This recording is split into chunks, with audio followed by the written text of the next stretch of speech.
Ah, l'optimisme, certains en ont à revendre et d'autres ne savent pas trop comment s'y prendre. Commençons par le b.a.-ba. Qu'est-ce que l'optimisme ? L'optimisme désigne chez l'être humain un état d'esprit qui perçoit le monde et l'univers de manière positive.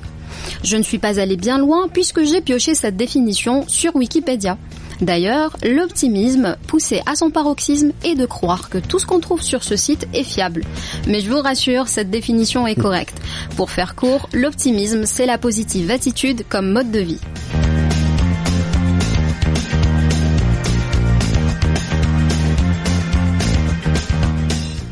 Pour être honnête, je n'ai pas étudié les doctrines de l'optimisme vues par Socrate et ses compères. Je m'en fais juste ma petite idée.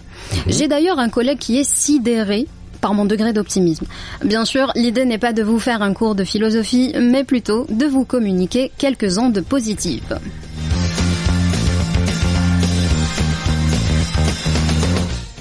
À mon sens, l'optimisme prend racine dans la reconnaissance. La reconnaissance de quoi, me direz-vous ?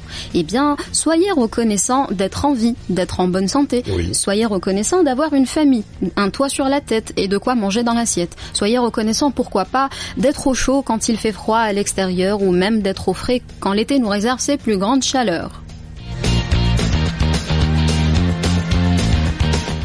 Une fois que l'optimisme a pris racine dans la reconnaissance, il grandit avec l'espoir. Partons du principe que l'espoir fait vivre, donc le désespoir peut tuer. Je vous laisse méditer cette phrase et choisir votre camp. Plus sérieusement, être optimiste nécessite une bonne dose d'espoir. C'est avoir foi en l'avenir, se dire que demain, après-demain et les jours d'après, tout ira bien, qu'il y a toujours une issue favorable. Comme on dit, à chaque chose, malheur est bon. Au-delà de ça, l'optimisme, c'est avoir foi en soi, car nous sommes maîtres de nos pensées et que nous pouvons canaliser nos émotions. On dit que l'optimisme est un démultiplicateur de force. Prenons l'exemple de deux escaladeurs, un pessimiste et un optimiste. Ils ont les mêmes atouts et sont dans la même condition physique. Pourtant, face à une montagne, le pessimiste se dira « Mais je vais jamais y arriver, je vais manquer de souffle, je me suis pas assez entraîné ». L'optimiste, quant à lui, activera toutes ses énergies positives et se dira « Je vais y arriver, je me suis préparé, de toute façon, peu importe le temps que ça prendra, l'essentiel est d'arriver au sommet ».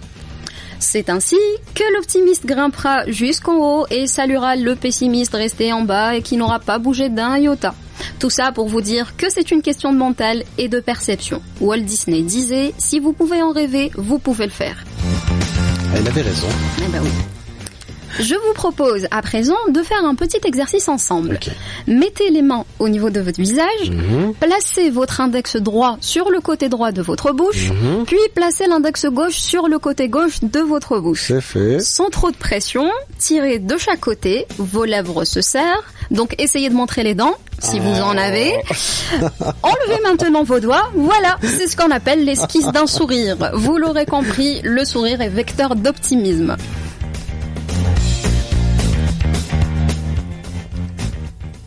Entre nous, la vie est déjà bien assez compliquée par moments. Si en plus on doit l'affronter en tirant la trombine, on n'est pas sorti de l'auberge.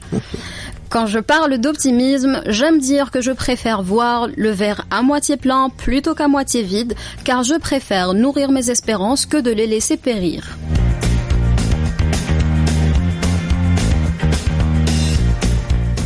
Bon, je pourrais parler d'optimisme pendant des heures sans m'arrêter, mais là, je dois céder la parole. Oui. Donc, si vous souhaitez en parler, vous pouvez m'appeler au 05 50 65... attendez, vous pensiez vraiment que j'allais vous donner mon numéro ? Vous êtes bien optimiste.